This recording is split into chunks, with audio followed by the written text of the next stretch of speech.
everyone, and welcome to this week's Soul Food. We are so excited to have you join us. Today, we are going to explore the importance of strategic planning in uncertain times, which we know it is uncertain times at this point, and learn about what it takes to make a musical and then pivot in the time of coronavirus. I'm Ruth, and this is our time together, an hour of informal, informative, positive vibes. Let's begin by getting ourselves comfortable and ready for learning. We have with us the amazing Ricardo Pobla, our pro trainer guest that will help get us moving.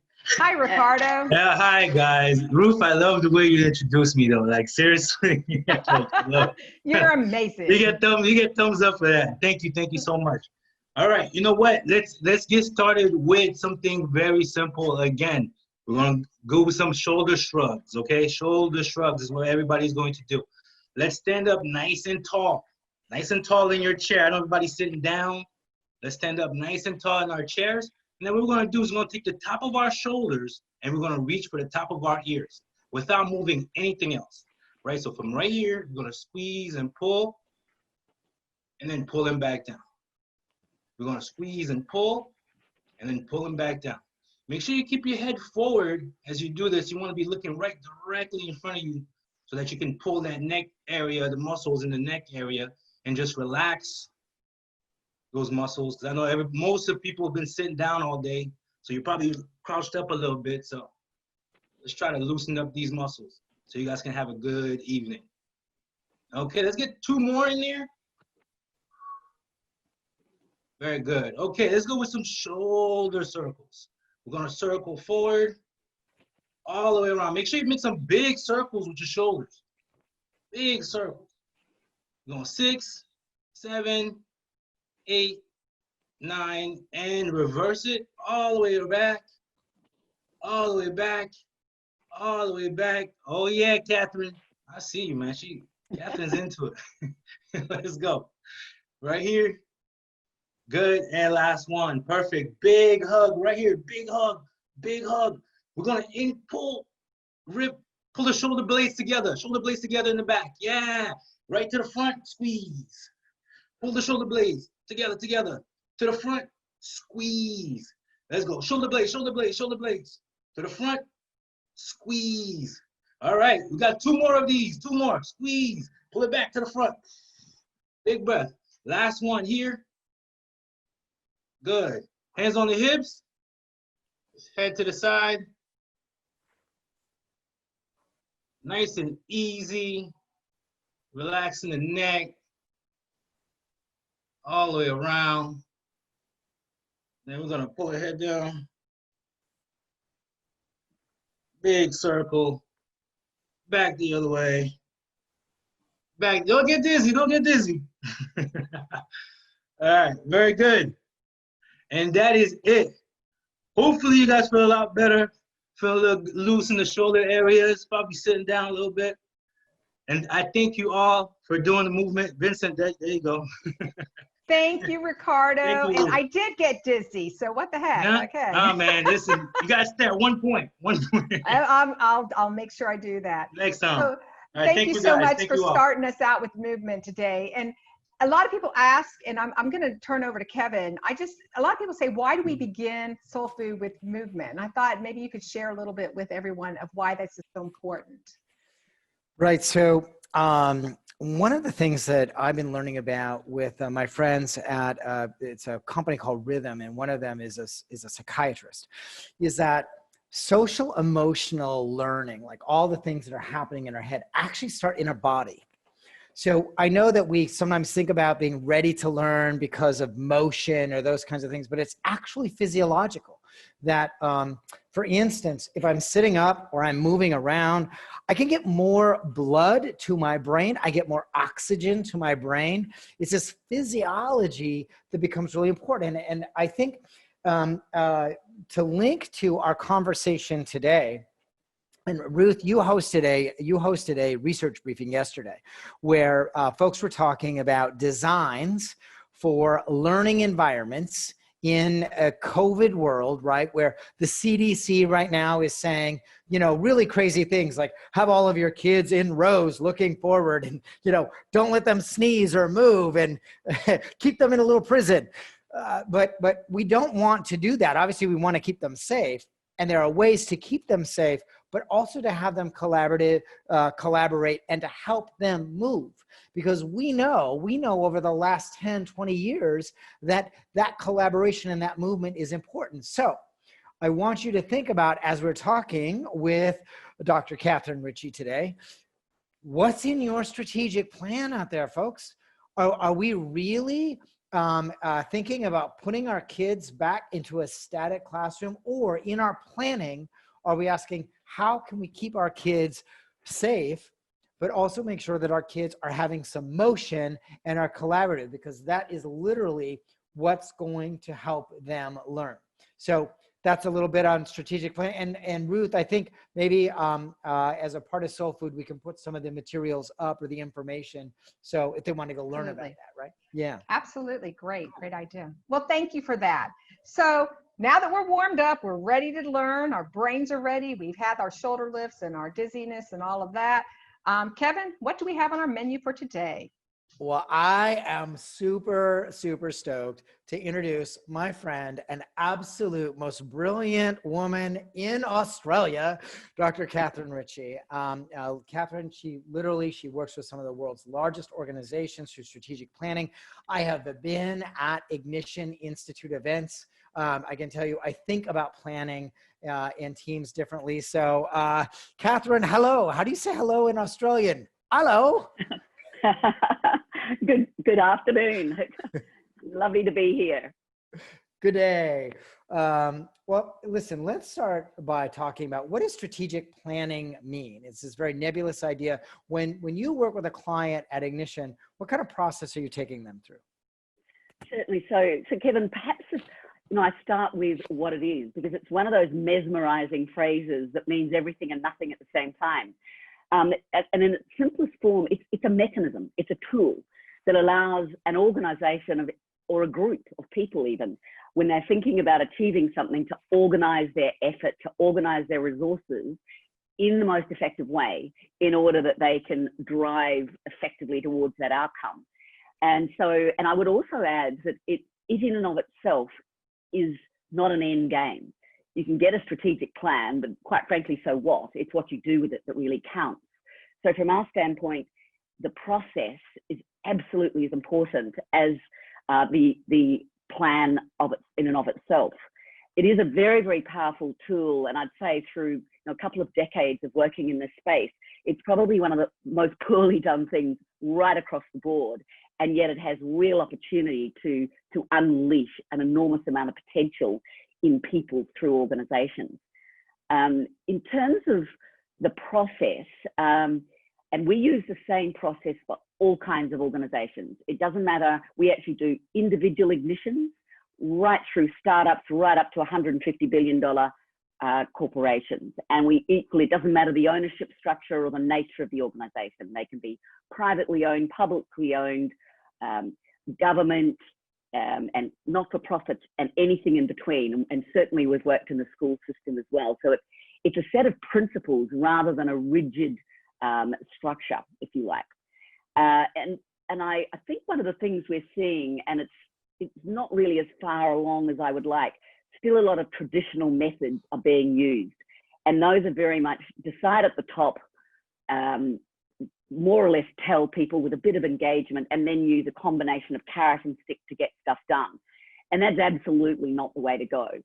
It's not the way to really unleash what people can do individually, as teams, and as an organization.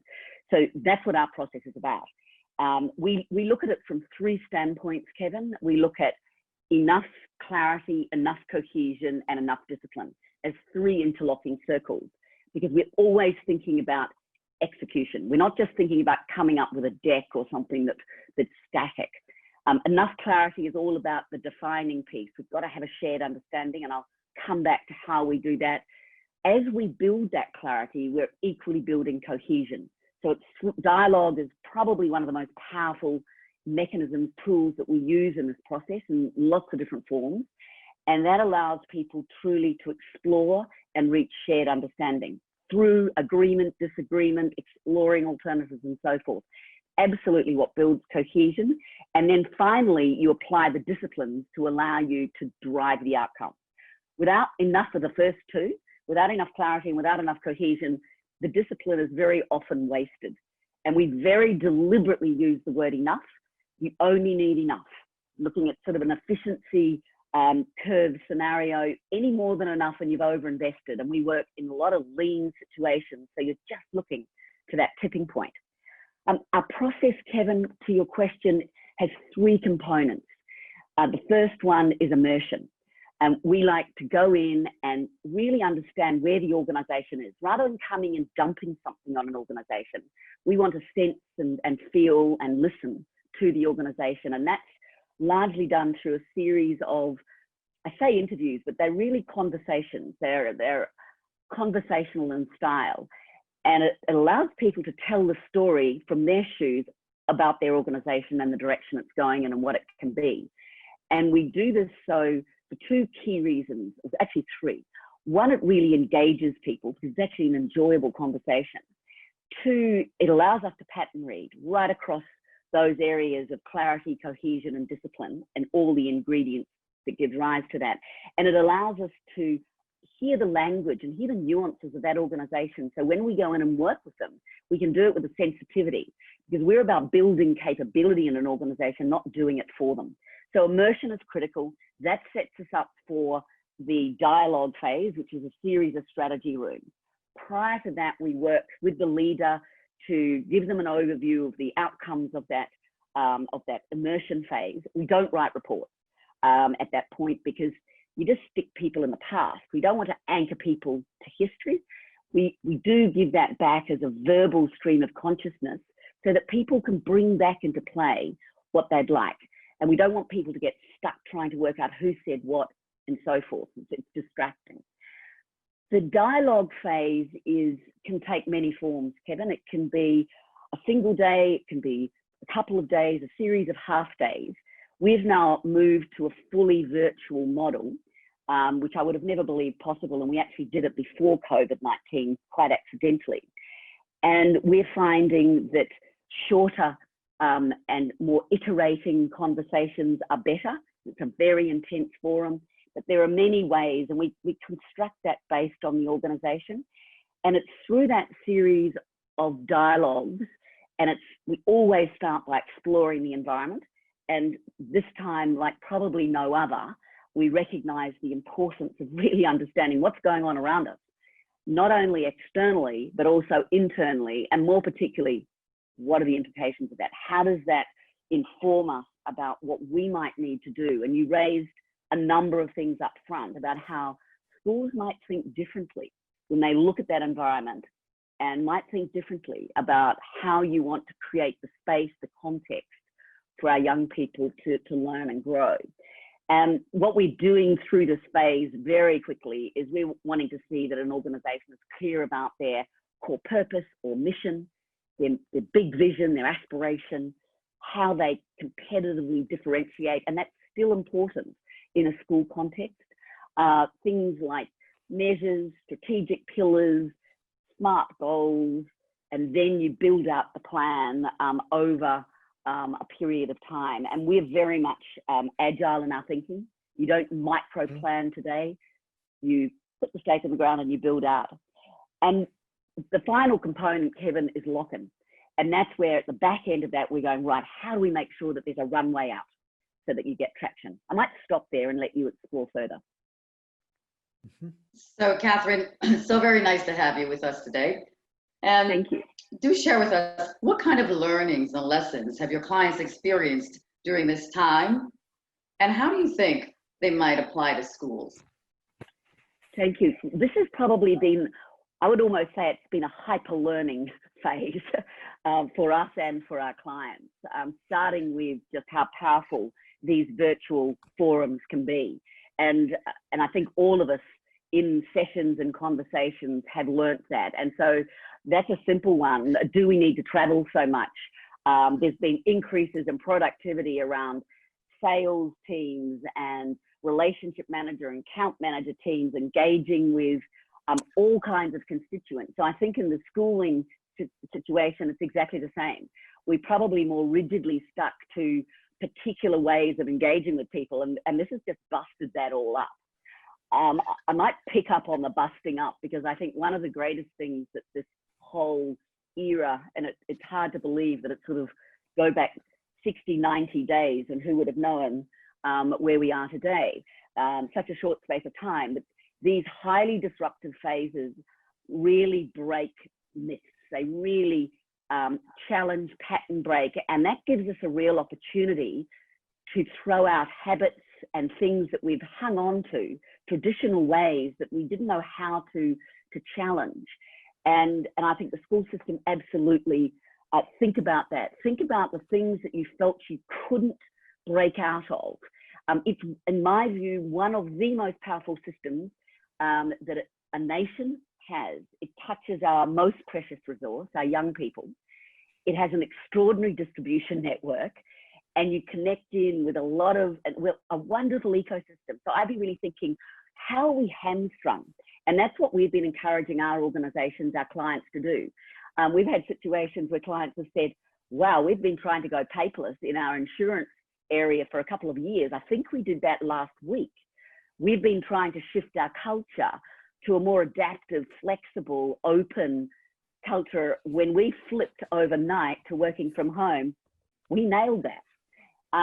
So there are so many lessons that are being learned, and we're now all working with organizations as we do this with our clients to quite deliberately have that conversation. What have you learned? What have been the experiences, accidental or otherwise? And what ones do you want to keep?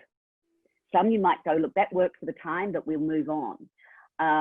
One that a couple I'd really like to call out, and then I'll be quiet again, is there's a human piece that's come in, a sense of care that was there, but it's really become personified in, and we're working in engineering and auto businesses and finance and so forth, and it's suddenly able to be talked about incredibly openly. And the start point that we were so lucky to have with Ricardo, doing movement at the beginning of sessions, checking in where people are, has just become part of the norm, and it was often overlooked. And I think this is wonderful. It's situated the whole wellness thing in a much more anchored and real way, and I hope that that can stay. I think the other piece is leadership. Leadership, I'm going to walk on delicate ground here, so I'm going to use an example in New Zealand. We talk about wartime leadership. Many countries are talking about this. I think this truly has been the case. If I had to call out the role model of this, in my view, it's Jacinta Ardern in New Zealand, a 39-year-old Prime Minister. And if we look at the characteristics that she's displayed, and I think the school system can bring this in, it's a combination of humanity and empathy, which she does just from a deep space of authenticity. She's shown extraordinary courage, irrespective of politics. She's had guts and courage to just put a stake in the ground and actually be authoritative as she's needed to. And then she's been extremely consistent. That country shut down quickly. They went right back to the most substantial level. And they are now in a situation, I think they've had 22 deaths, some 1,500 cases, and they are now pretty much 90% back to working. Sure, with distancing, but it's shown she's really looked at the health economic formula. So I think leadership is a huge lesson here as well, and waste removal. So that's implicit. I'll be quiet again now. You know, so I love that message. Here's one of the things I wonder about, and I think when we consider schools in this time, you know, they're all of a sudden faced with a really traumatic event for their own leaders, right? Oh my gosh, how am I going to get food to the kids? And then, you know, how am I going to make sure that the kids get devices and all of these kinds of things? You know, when you're faced with uncertainty and this kind of crush of immediate things, it can seem like I can't see ahead. I can't see a week ahead or a month ahead. And yet, you know, you said to me, Kathryn, this is actually the time when going through a strategic planning process becomes even more important because of the uncertainty. Why is that so? And how do you start when you're facing this monumental challenge that seems like it's, sucking up all of my time and energy? Thanks, Kevin, and crucial question. When we're in times of uncertainty, and particularly when we can't predict, all our reference points have been thrown out the window. The last time this happened for us was during the global financial crisis. And I was working in the US, I'd moved to the US by then, and there was this, oh, well, it's next month, next 6 months, next year, it's going to be different and we'll be able to get back, until suddenly leaders were going, hang on, it's not. And I think that's the situation where we want to create stability. On one level, it doesn't actually matter whether it's right or not. We begin that by exploring the environment, as I said, really go out and look at what's going on around us, and internally and externally, and then create a stable picture around that. Situate yourselves, the organization, in that, and map the path. And then look at different scenarios. Well, if this went faster, get 6 attributes and go, it could be pace of growth, speed of return, whatever they might be, and then look at 3 different scenarios, and then actually play out your organization through those scenarios. And the issue is, it doesn't matter how right or wrong those scenarios are, it's getting us fit. And just doing that creates a level of agility in our thinking, and therefore nimbleness. So that's square one. I think 2 other things, it creates a rudder for us. So the other couple of very quick things I'd mention is, we get stuck when we end up in first position. And I know when I've worked with you, Kevin, I've talked about first, second, and third position. And they're the positions that we all can work out of. First position is when we're in our own boots, in our own shoes. They're all perfectly legitimate, and they serve different purposes. When we're in our own shoes, we experience emotion. And that's where we feel, that's where we become frightened, that's where we become paralyzed. And so that's where we get stuck. We get stuck in our own fear, and we get stuck in headbutting, my way versus my way, or your way. And so acknowledge that, note how you feel, we need to do that, and then step out of that. And the 2 other positions are second and third. Second is the position of the other, and that's the stance of the empath. Generally go in, and from a school situation, go into those homes that are less advantaged, because I think inequity has been magnified during these times. And think about it from the stance of the committed student, the parent who's trying their best in extraordinary circumstances.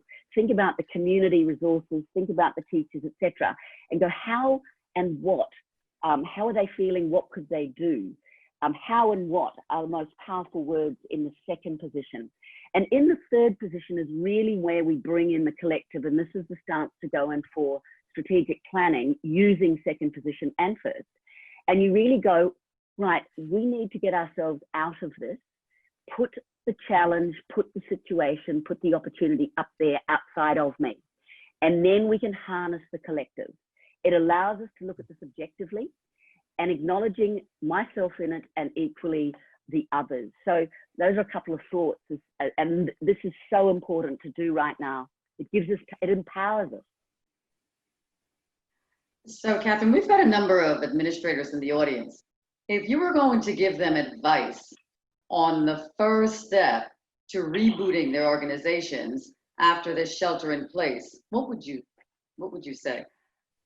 Wow, I'm going to start conceptual, which at the risk of it not being so practical, but I think the couple of words that strike me are permission, bold, and courage, and care.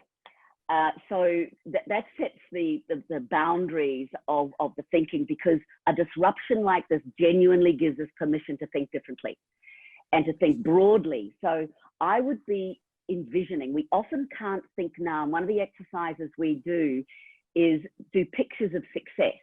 So we would go out, get very clear about what business are we actually in today? What is it? How do we want to impact our young people? Now, you don't want to set a remit that's say, world peace, but based on the fact that you're a school, a part of a critical learning system, what business are we in today? Is it, as Kevin said, rows and desks in a classroom, teaching maths, English, and science? And I know you're well beyond that, but really challenge the boundaries of how it's done. And think out, give yourselves permission, go 10 years out. Now, whether it's 10 or it ends up being 2 years is irrelevant. You want to go out beyond you and beyond any of the boundaries and constraints that might stop you thinking big. Play with buddies. You can do it on Zoom if you're not doing it face to face, and then architect back in. Okay, if that's where in 10, that's really where we want to be, core purpose and vision, then come back and go, right, so in 5 years, what would be a picture of success? What would it feel, touch, taste, sound like if we were really successful? And then come back, and you can put other stakes in, but probably then in 1 year, and then come back and go, right, what's the first step we take? What can we put our hands around? And so this comes back to being practical. And I like to think about the I, the we, and the it whenever you're driving change. Whenever we're putting a stake in the ground about where we want to go, there's change, a little or a lot. And it starts, you've got to think through those three lenses in our view. The I being myself, but if we start with the it, that's the impact we want to have. How do we come together to grab that and take it forward? And what do I do? What's my responsibility in that? And so that might sound very simplistic, but it's really go big and then come right back to me and the environment that we're in our school. Kathryn, I did a presentation earlier this week to a couple of hundred administrators with my colleague, Ray McNulty from Successful Practices Network. Ray's been a chancellor, and he was at Gates Foundation, all these kinds of things. And he said something which exactly matches up to what you were just talking about. And it's always a bit provocative, but he's a nice guy, so he can say it. And that is, we often believe that we are in the business of teaching. We are not. We are in the business of learning. And that reframing, that just that reframing, I think, really can open you up to those different kinds of positions, as you've said, right? I mean, just that one thing. We're going to be out of time here. So I have one last question for you. If we have some administrators and they'd be interested in having a conversation with you or getting a sense of how Ignition might help them, how could they actually get started with you, just to have a conversation or kind of see what you do? Absolutely. So Kevin, please share my details. My email is probably the best, given I'm in Australia. And so that's Dr. Dr. Yep, thank you very much. and just reach out. I'm very, very happy to do a Zoom call and hear where you're at, where your situation is at, and engage in a conversation and bounce thoughts, bounce ideas. Because I think, picking up on the last thing, if I can have one final word, it is reframing. And that's what we did when we came in as consultants. We don't come in as the expert in the business or the industry. And why we do that is that cuts across the ownership of the organization. And even if we don't do it. Our job is creating a space for those organizations to grow and learn. And it's our role to catalyze and unleash that potential. And I think our role is not dissimilar to that of a school environment. It's unleashing what's there and becoming more personalized in that. We are all so different, and many industries are moving to a very personalized approach. And whilst that might seem overwhelming for the education system, I actually think there are ways of doing that. And I'd love to explore that with school administrators. So thank you very much for the opportunity of speaking. This is an area of absolute passion of mine, as you've probably gathered. Well, my friend, and thank you. I know it's really early there, and I think the call we had later or early this week was early. So my best, and I hope you have fun on a boat, but don't catch any fish. Thank you. Thank you so much, Kathryn. And I just have to point out for everyone that in the audience that Kathryn is in Australia right now. And I have been watching the beautiful sunrise through your sliding glass door there, and I'm so jealous. It looks absolutely gorgeous. So thank you. It is. Thank you so much for the valuable information for everybody here. Very good stuff. Thank you. That's a So our pleasure. next guest is Vicent Connor. He leads the Vienna Summer Music Festival and the London Music Theatre Academy, which are both educational programs for our college students. In addition, he is also one of the creators of Mad Hatter, the musical, and we have been listening to music from that musical over the past few weeks, so it's very exciting. So great to see you, Vicent. Thanks for being here. Can you start by telling us just a little bit about yourself? Thank you so much for having me. Wow, I can't tell you how excited I am to be here, because literally everything that Kathryn was saying just like resonated with me so much, because I'm in the process of creation, I'm in the process of strategic planning, and so thank you so much for having me. A little bit about me. Okay, so I grew up in a musical family. I am a singer. I am a director. I am an entrepreneur and a professor at Barry University here in South Florida. So I wear a lot of different hats, and basically, music has been the through line. It really defines really a big aspect of who I am. I pursued at Florida State University, and then I went to University of Arizona, and then I did some doctoral work at UMKC Conservatory. And so that's basically, my history. I have further gone on to create 2 educational festivals, one in Vienna, Austria, which is the Vienna Summer Music Festival, and that is a program geared towards helping young singers really pursue their dreams into becoming an opera singer. And that festival is really created, both of my festivals were really created because coming recently out of university, I accepted my first faculty job at the University of Delaware. And while I was there, I was sort of, really exploring directing, exploring professional singing, and I really realized that once I got into the world that students weren't learning what they needed to learn in university in current times to really be successful. So I created these 2 music festivals to really help as almost a postgraduate program or a post-collegiate program to really help students learn about themselves as becoming a business. And so they get performance opportunities, and we've had a lot of success. Actually, one of my students actually just got a contract with the Vienna State Opera, who came through the festival. So it's really exciting to see these things happening, and yeah, that's about me. I'm a singer first and foremost. And you know, I want to dig into that idea for our educators here that are watching about how we help folks in the arts move forward. But first, so you wrote a musical, right? That's not a small thing. Give us a sense of what the heck that takes. How does that begin? What does that mean?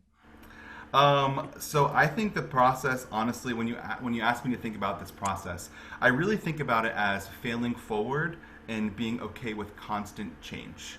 Because Mad Hatter was actually born by accident. So when I was beginning the London Summer Music Theatre Academy, basically what happened was I booked a theater in the West End, and I did not realize the legality behind it, but I was unable to actually acquire any current musicals because it would be in direct competition with the 45 other West End shows that were happening. So I could not get approved even at an educational level for anything. So I sort of really started thinking about what assets I had, and I have an amazing creative partner. His name is Michael Polo, as well as Victor Valdez, and we came up with this idea of really exploring the idea of what is the story of the Mad Hatter? Why are we so drawn to him? And really helping to create a prequel to Alice in Wonderland.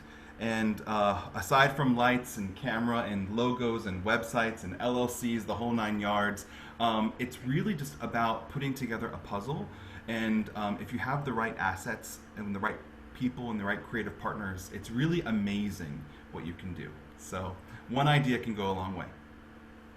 I mean, truly amazing. So let's think about, for our educators that are out there, we have a lot of talented, excited artists in our educational programs. If you were going to give them some advice for how to help those students take their talents and interests and go make a living out of it, what kind of advice would you give them? I think that the best advice for that is really helping them to become leaders. because once you really understand what it takes to be an amazing leader and really to truly understand the branding of your art.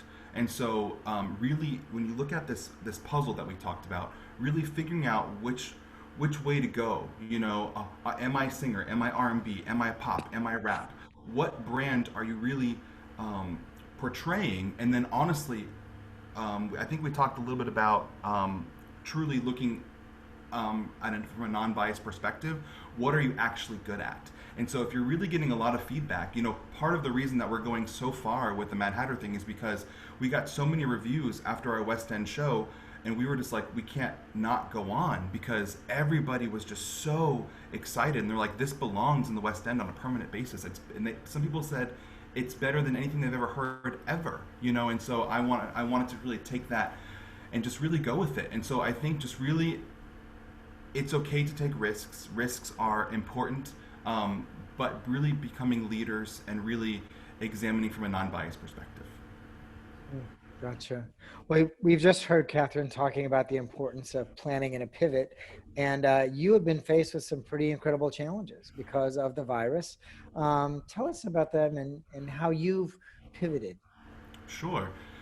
So, everything is now virtual. So I think that is a given these days. However, some of the challenges that I've personally, come into contact with is we've had to postpone the whole 2020 season. So the London Music Theatre and Vienna Summer Music Festivals are not happening, unfortunately. They've been going for 5 years strong, but this year it's because of travel and because, just parents feeling unsafe, sending their kids abroad.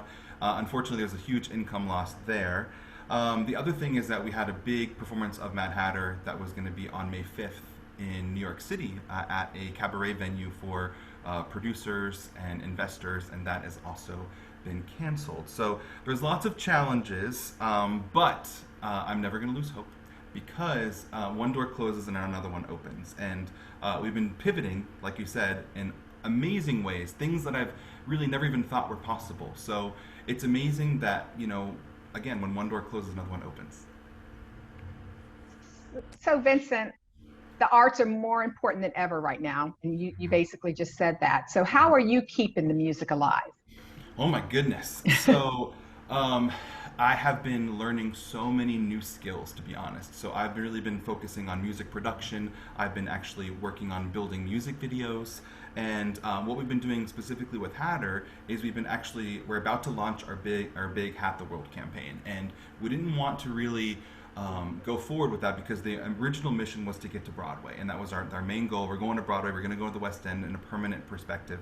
But things have changed, and I've been really thinking a lot about that. And so we've been doing some simple things like, really keeping up with our social media, our Instagram, our Facebook, and some of the interesting things that we've been doing is actually been releasing one song per week in the month of April and half of May. And we've been just really allowing those videos and been getting feedback. And some of our videos we've been producing lyric videos from the Voice Studio, and they have about 20,000 to 40,000 impressions sometimes. And so we can even just tell, just doing research, wow, this song is really, really good just because people like it so much, So the other thing that we're doing is we're actually really exploring to not only do Mad Hatter virtually, but in actual virtual reality. So because the subject matter of our show is so fantasy, I've been actually working with a local artist, her name's Lisa Diakova in Asheville, and we are putting together a pitch to a virtual reality company next week. And so that's very exciting. And so this allows people to experience theater in a completely new way from their homes, and so what I think is really inspiring is that, you can have, whether it's on a mobile device, whether you're wearing virtual reality headphones, there's lots of different ways to tap into this new technology, and we have a really great vessel here. And I never really thought of Mad Hatter being a platform to go in so many different directions. And so it's amazing that film directors are contacting me, people who are in the virtual reality world are contacting me, and they say this could be a really cool thing.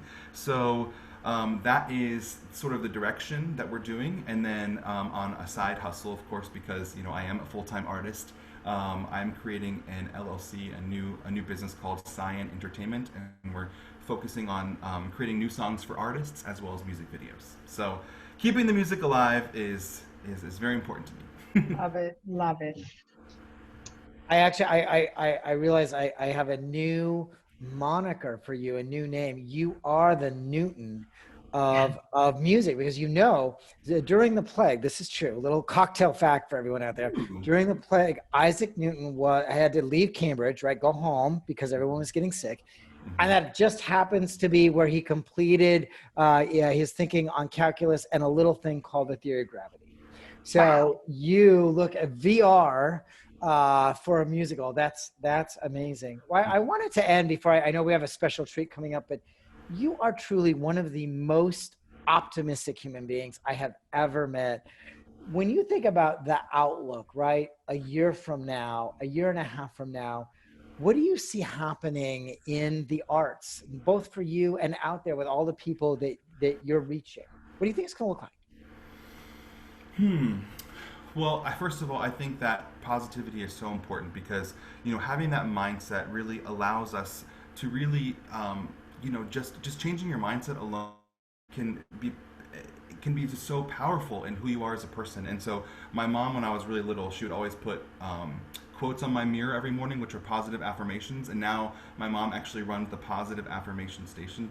She just gives people a little dose of joy every day. And I think that it goes a long way. And I think that over time, that really changes your mindset. And then when I look at what are happening in the arts, I do truly see it. I just don't know if people are going to feel safe going to theaters anytime soon. And so I do think that it's time to explore a new way of doing things. I think that for a little while it's going to be big open fields, like sort of back to the 60s, almost in a hippie way, and that's people taking their cars and people being further apart from each other and enjoying concerts and enjoying theater from a new perspective. And I think that it's going to be virtual, and then if it is in person, it's going to be different because we're not going to see the ultra music festivals, we're not going to see the big opera festivals like we usually see because it's just not safe. And so what that means is we have to adapt and react. T, this is an interesting connection because we're talking about, there's no date yet, okay, but we're talking about spoken artists and doing something online this summer, maybe in a few cities out there, right? And you know what, Vince, you just got me thinking, because obviously the big movies are now streaming out, and some of the movie theaters are mad about that or whatever. But high school theater, local theater productions, you actually could imagine reaching a much bigger audience, right?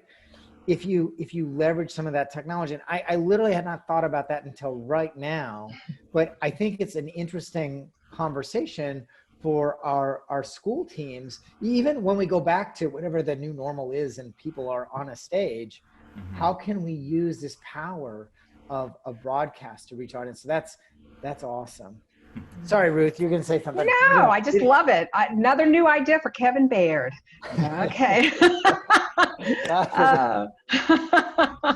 So I know that we are in for a treat because you and Victor are going to sing a duet for us in just a few moments. We've been listening, as I shared before, these songs over the weeks, and they're amazing. Y'all have done a fantastic job. But before you sing, can you just tell us a little bit about this song? And prior to answering that, just is the information, everybody that's here, is in our chat box on how you can keep in touch with Mad Hatter News. And I'm assuming that's at Mad Hatter Musical on Facebook. Is that correct? You got awesome. It. So tell us a little bit about this song before we introduce it. Sure. So this song is actually a very special song because what has just happened in the musical is that Franklin, the Mad Hatter, has just been given the ability to actually walk again. So he's been actually crippled since boyhood. And when he gets to Wonderland, he actually drinks this elixir that is sort of the foundation of Wonderland, and what makes it's the magnets. It's the power of what makes Wonderland what it is. And it actually cures his ailment. So he's able to walk and he's able to dance again for the first time. And so when he meets Yola, the Cheshire Cat, he falls deeply in love in a very new way. So this is some Be My Wonderland. All right, so everyone, we're going to end today. Now, where is Miami's Victor Valdez? Are we going to? Oh, hello. Hello. If you've been watching Soul Food, you know it isn't complete without Victor. As we let them get set up, First of all, Kathryn, thank you so much for being with us from your own wonderland. You can see she's having brekkie by the beach there in the window. Everybody, next week, we hope you'll join us. We're talking leadership. We have this guy. He happens to be head coach of the Atlanta Falcons. His name is Dan Quinn, and he's a friend of T's. And we also have Jesus Jara, who is a superintendent of Clark County Schools serving Las Vegas. So it's going to be a really interesting conversation with the coach and Jesus. So we hope you'll join us. Victor, Vicent, play us out. I can't wait to hear it. Let's do this.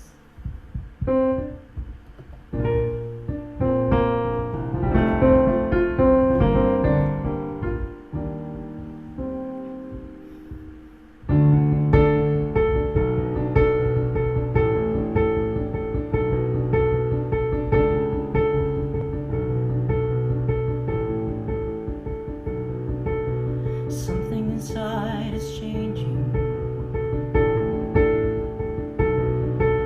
Something inside is changing. Something inside is changing. In my heart, I have never felt this way. This feeling inside, I can't describe. But does he feel the same? For once in my life, I would do it. I would throw it all away to feel her touch, to feel her kiss. Oh, but does she feel the same? Is there a possibility Is this my new romance? that every night you take my hand and we could dance? I could be your wonderland.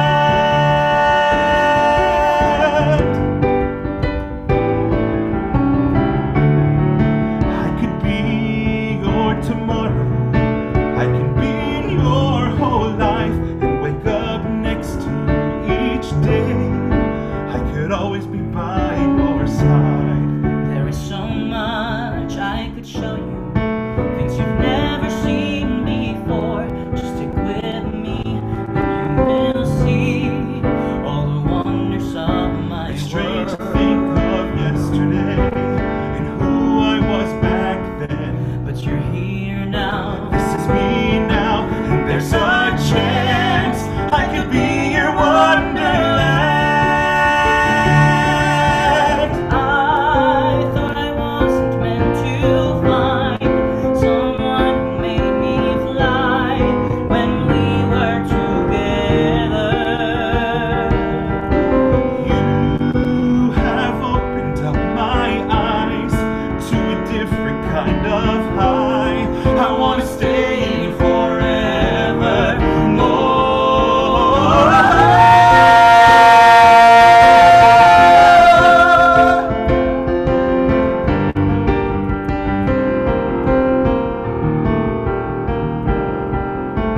Something inside is changing.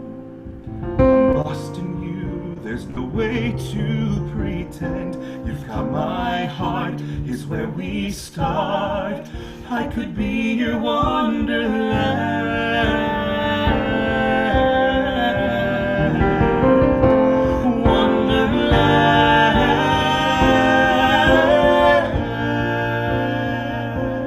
Wonderland. Will you be my wonderland?